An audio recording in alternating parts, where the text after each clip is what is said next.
मारीच की माया और सोने का हिरन। शूर्पणखा का बड़ा भाई रावण लंका में राज करता था। वह अपने बल प्रताप के लिए तीनों लोकों में विख्यात था। देवता उसके नाम से ही थर थर कांपते थे। कुबेर से उसने पुष्पक विमान छीन लिया था। खरदूषण के मारे जाने पर शूर्पणखा समुद्र पार कर रोती चिल्लाती रावण के पास पहुंची और बोली, भाई तेरे पौरुष को धिक्कार है। तेरे रहते मेरी ये दुर्गति हो रही है। अब तू कैसे मुंह दिखाएगा। इतना कहकर शूर्पणखा पछाड़ खाकर गिर पड़ी। रावण ने शूर्पणखा को उठाया और पूछा, किसने तेरे नाक काटे हैं? किसके सिर पर काल मर्डर आ रहा है? बता तो सही। शूर्पणखा ने सारा हाल कह सुनाया। राम लक्ष्मण के बल और रूप की प्रशंसा करते हुए उसने कहा कि उनके साथ एक परम सुंदरी स्त्री भी है। उसका नाम सीता है। मैंने समझा कि ऐसी सुंदरी स्त्री लंका के राजमहल के योग्य है। उसे मैं तुम्हारे लिए लाना चाहती थी। जब उन्हें मालूम हुआ कि मैं तुम्हारी बहन हूं तो वे मुझसे हंसी करने लगे और लक्ष्मण ने मेरे नाक काट लिए।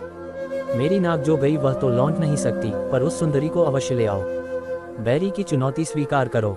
खरदूषण की मृत्यु के समाचार से रावण पहले तो कुछ घबराया, फिर उसने शूर्पणखा को समझा बुझाकर सीता को ले आने का निश्चय कर लिया। उसने तुरंत अपना आकाशगामी रथ मंगाया और उसमें अकेले ही बैठकर समुद्र पार मारीच के पास पहुंचा। विश्वामित्र के आश्रम में श्रीराम के बाण से चोट खाकर मारीच समुद्र के किनारे तप करने लगा था। मारीच ने राक्षस राज का उचित सत्कार किया और इस तरह आने का कारण पूछा। रावण ने मारीच को पूरी कहानी बताकर अपना आशय बताया और कहा कि सीताहरण में तुम मेरी सहायता करो। सोने का हिरन बनकर तुम राम लक्ष्मण को आश्रम से दूर ले जाओ, तभी मैं सीता को हर लाऊंगा। स्त्री के वियोग में राम या तो अपने आप मर जाएगा या उसका बल क्षीण हो जाएगा, तब मैं उसे सहज ही जीत लूंगा। रावण की बात सुनकर मारीच के प्राण सूख गए। उसने राम के बाण की घटना सुनाकर कहा कि अब तो जब कोई राम का नाम लेता है अथवा अक्षर वाला कोई शब्द रथ, राजा, रत्न आदि बोलता है तो रथ सुनते ही मुझे कॉपकपी लग जाती है।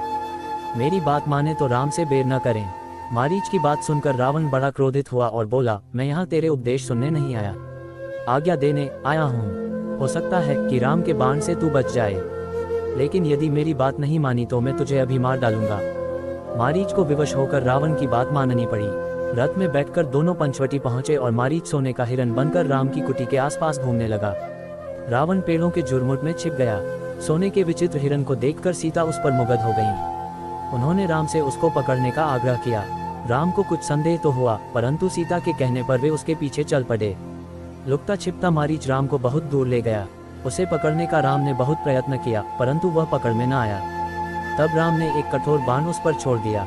बाण लगते ही मारीच गिर पड़ा और अपने असली रूप में आ गया। राम की बोली में वह जोर से चिल्लाया, हा सीता, हा लक्ष्मण, मैं मरा। राम की पुकार सुनते ही सीता लक्ष्मण से बोली, भाई संकट में है, जल्दी जाओ। लक्ष्मण ने कहा, माता आप चिंता न करें, आर्य राम का कोई कुछ बिगाड़ नहीं सकता। जो आवाज सुन पड़ी है वह बनावटी मालूम पड़ती है। खरदूषण के मारे जाने पर राक्षस बदला लेने पर उतारू हैं, वे हर तरह का छल कर सकते हैं।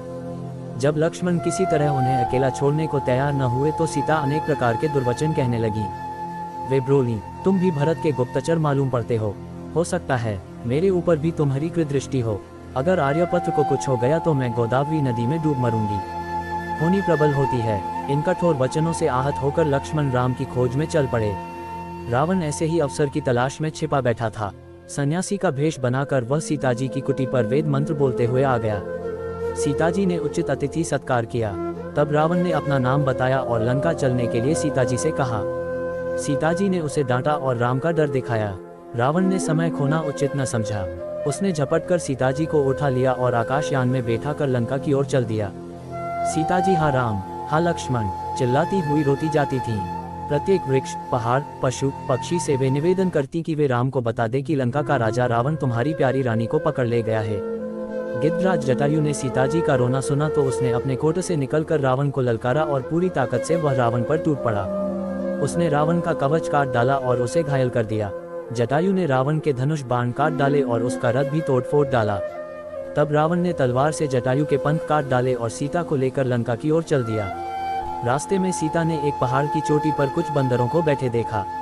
रावण की आंख बचाकर उन्होंने अपने कुछ आभूषण एक कपड़े में बांधे और पोटली को पहाड़ की चोटी पर गिरा दिया। लंका पहुंचकर रावण ने सीता को अपना सारा राजमहल दिखाया और कहा कि यह सब तुम्हारी ही है। तुम लंका की पटरानी बनने को तैयार हो तो मेरी सब रानियां तुम्हारी सेवा में रहेंगी। परंतु सीता किसी तरह न मानी। वे बराबर उसे डांटती रहीं। तब रावण ने सीता को अशोक वाटिका में रखकर उन पर कड़ा पहरा लगा दिया और कहा, मैं 1 वर्ष का समय देता हूँ। यदि तू न मानी तो तेरा वध कर दिया जाएगा। श्री राम का ध्यान करते हुए सीता अपने दिन रो रो कर काटने लगी।